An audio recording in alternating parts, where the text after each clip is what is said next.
पासवाली के जंगलों में टुनटुनी चिड़िया अपने पति कालू कौवे के साथ रहती थी। बारिश का मौसम था, जोरों से बारिश हो रही थी। एक दिन टुनटुनी अपने पति कालू कौवे से कहती है, सुनो जी, मैं सोच रही हूँ क्यों न इस बार हम लोग अपने खेत में अंगूर की फसल उगाएं। अगर फसल अच्छी हुई तो आधी फसल बेच देंगे और जो पैसे मिलेंगे उससे अपना पक्का घर बना लेंगे। तुम ठीक कह रही हो टुनटुनी, इस बार अपने खेत में अंगूर की फसल ही उगाएंगे, लेकिन हम बीज लाएंगे कहाँ से? उसके लिए बहुत से पैसे खर्च करने पड़ेंगे। तब तक आप लोग कमेंट में बताएं 178 into 5 कितने होते हैं।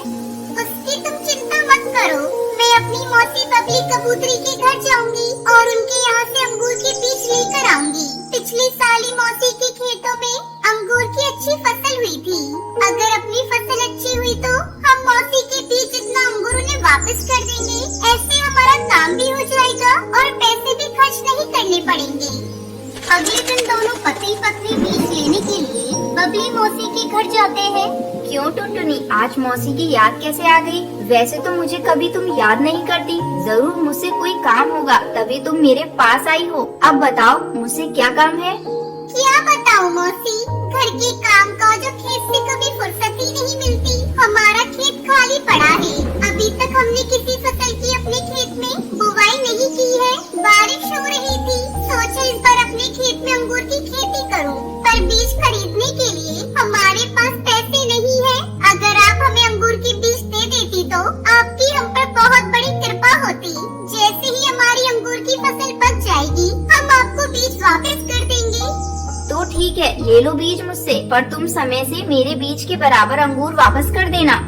बबली कबूतरी टुनटुनी चिड़िया को अंगूर के बीज दे देती है। टुनटुनी चिड़िया कालू कौवा बीज लेकर घर वापस आते हैं और दोनों मिलकर अपने खेत में अंगूर के बीज को बिखेर देते हैं। इस तरह कई दिन बीत जाते हैं। एक दिन, कई दिन हो गए हैं खेत में बीज डाले, चलो चलकर एक बार खेत देख लेते हैं। खेत पर जाकर कालू देखता है, अरे ये क्या, ये फसल तो सूख रही है, इन्हें पानी देना होगा, नहीं तो ये पूरी तरह से सूख जाएंगे।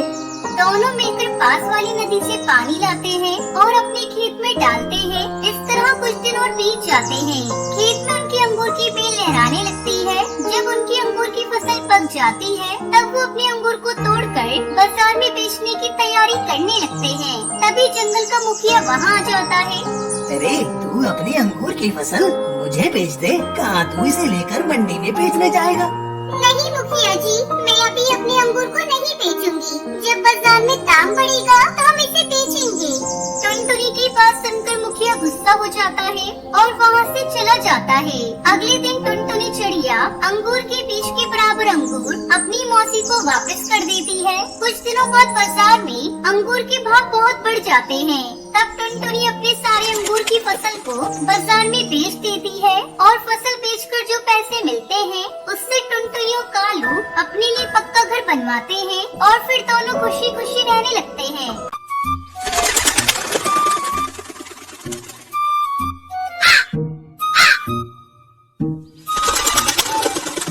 सुंदरवन के जंगल में टूनी चिड़िया अपनी बहू टुनटुनी चिड़िया के साथ रहती थी। टुनटुनी चिड़िया का पति बंटी कबूतर शहर के जंगल में काम करता था। टूनी चिड़िया के घर से कुछ ही दूरी पर कालू कौवे का अंगूर का बगीचा था। बगीचे में बहुत सारे अंगूर पक चुके थे।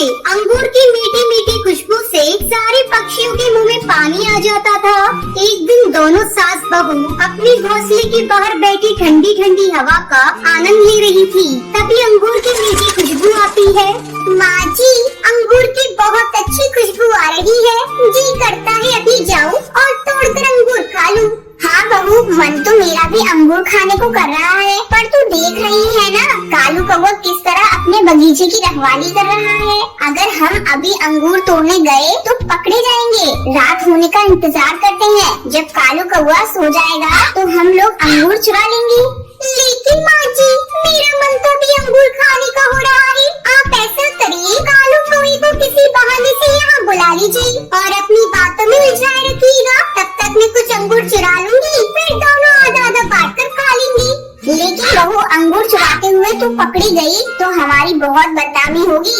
आप बेकार में डर रही है माँ जी, ऐसा कुछ नहीं होगा। मैं यहाँ से जाऊंगी और आप कालू कौवे को बुलाकर अपनी बातों में उलझाए रखिएगा। तब तक उससे बातें करिएगा जब तक मैं वापस न आ जाऊँ। टूनी चिड़िया टुनटुनी की बात मान लेती है। टुनटुनी के जाते ही टूनी चिड़िया झूठ मूठ कर चिल्लाने लगती है। अरे अरे अरे ओ कालू भैया, जल्दी यहाँ आओ, मेरे घोंसले में एक सांप घुस आया है, जरा उसे निकाल दो। टूनी चिड़िया के चिल्लाने की आवाज सुनकर कालू को अपनी बगीचे की रखवाली छोड़कर वहाँ आता है। क्या हुआ टूनी भाभी, कहाँ है सांप? मैं अभी उसे निकालता हूँ। हाँ कालू भाई, जल्दी आइए। ये देखिए, इस पलंग के नीचे सांप घुस आया है। कालू कौवा सांप को इधर उधर ढूंढने लगता है। उधर टुनटुनी चिड़िया आराम से बहुत सारे अंगूर चुरा लेती है। काफी ढूंढने के बाद भी जब सांप नहीं मिलता तब कालू कौवा वहाँ से जाने लगता है। भाभी, लगता है मेरे आने के डर से सांप भाग गया। अगर फिर से कहीं दिखाई दे तो मुझे बुला लेना। अब मैं अपने बगीचे की रखवाली करने जा रहा हूँ, नहीं तो मेरे अंगूर को जंगल के पक्षी चुरा लेंगे। ऐसा कहकर कालू कौवा वहाँ से चला जाता है। उसके जाने के बाद टुनटुनी चिड़िया पके पके अंगूर को लेकर घर पहुँच जाती है। ये लीजिए माँ जी, पके पके रसीले अंगूर। जी भरकर दोनों सास बहू मिलकर अंगूर खाने लगती है। बहू, आज तो अंगूर खाकर मजा ही आ गया। इस तरह दिन गुजरने लगते हैं। टुनटुनी चिड़िया रोज अंगूर चुरा कर लाती और दोनों सास बहू मिलकर मजे से खाती।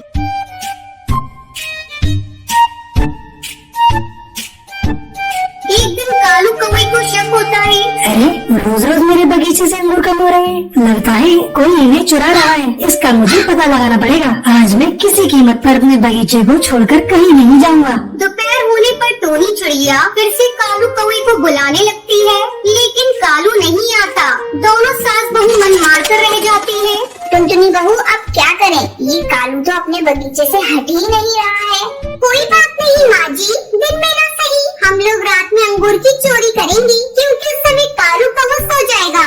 ऐसा सोचकर दोनों रात में चोरी करने का प्लान बनाती है। उधर कालू कौवा अपने अंगूर के बगीचे में जाल बिछा देता है।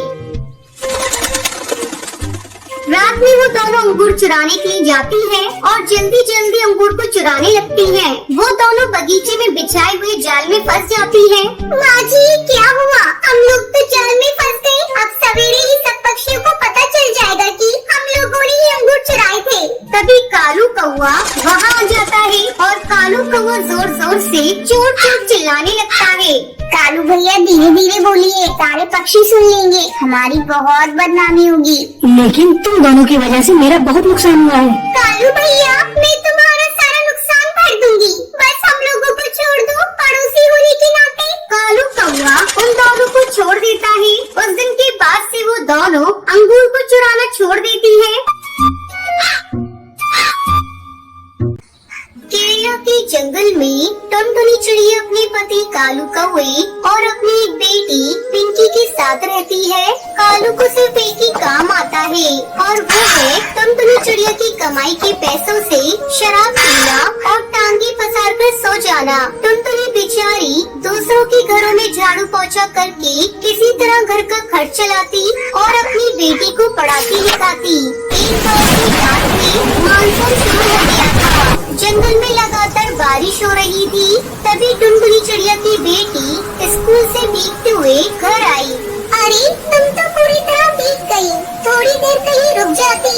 माँ, मैंने बहुत देर इंतजार किया, लेकिन बारिश रुकी ही नहीं। हमें लगा ज्यादा देर हो जाएगी तो आप परेशान हो जाएंगी।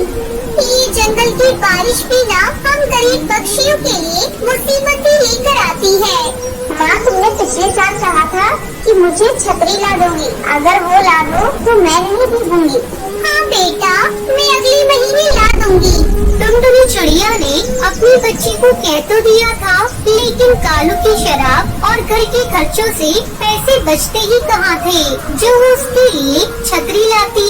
तभी कालू हाथ में शराब की बोतल लेकर भीगते हुए अपने घर आया। टुनटुनी, अरे ओ टुनटुनी, कहाँ मर गई है तू? मर जाती तो सही रहता, कम से कम तुमसे पीछा तो छूटता। ये तू क्या बकवास कर रही है? तुझे अपनी बेटी की फिक्र नहीं है, लेकिन मुझे तो है। पूरा दिन शराब शराब शराब। कालू के साथ सबसे बड़ी दिक्कत ये थी कि वो अपनी बुराई तो सुन लेता, लेकिन अगर कोई शराब की बुराई कर दे तो उसका पारा चढ़ जाता। उसने गुस्से में टुनटुनी को जोर से मार दिया। मुफ्तखोर चिड़िया, तू क्या समझती है अपने आप को? मैंने कितनी बार कहा कि मेरी शराब को एक शब्द भी बोला तो मुझसे बुरा कोई नहीं होगा।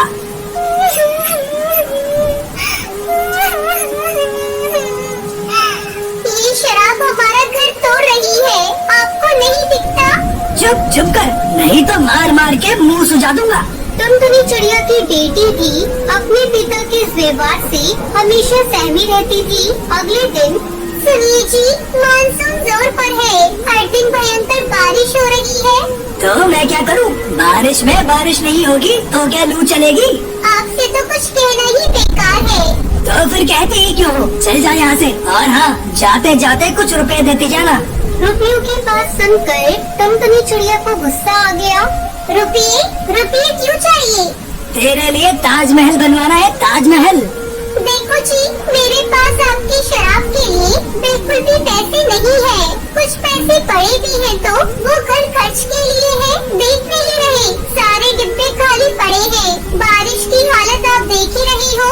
अगर यूं ही होती रहेगी तो बाहर निकलना मुश्किल हो जाएगा। इसलिए मैं चाहती हूँ कि कुछ राशन खरीद कर रख लिया जाए ताकि आगे दिक्कत ना हो। टुनटुनी की बात सुनकर कालू कौवे को बहुत गुस्सा आया, लेकिन उसने सोचा कि अगर वो इस समय गुस्सा दिखाएगा तो वो गुस्सा उस पर ही भारी पड़ जाएगा और टुनटुनी चिड़िया उसे पैसे नहीं देगी। इसलिए उसने उससे बहुत प्यार से बात करते हुए कहा कि टुनटुनी, मैं बहुत ही बुरा कौवा हूँ, मुझे पता है तुझे हम सबकी फिक्र है। कालू के अचानक से बदले व्यवहार से टुनटुनी चिड़िया सोचने लगी कि ये इनको अचानक क्या हो गया है, और वो कालू से कहती है, आपको पता है पिंकी के पास छतरी भी नहीं है। वो बेचारी हर दिन भीगते हुए स्कूल से घर आती है। टुनटुनी, भगवान के लिए ये सब बातें मुझे मत बता। मैं जानता हूँ कि मेरे शराब पीने के कारण तुम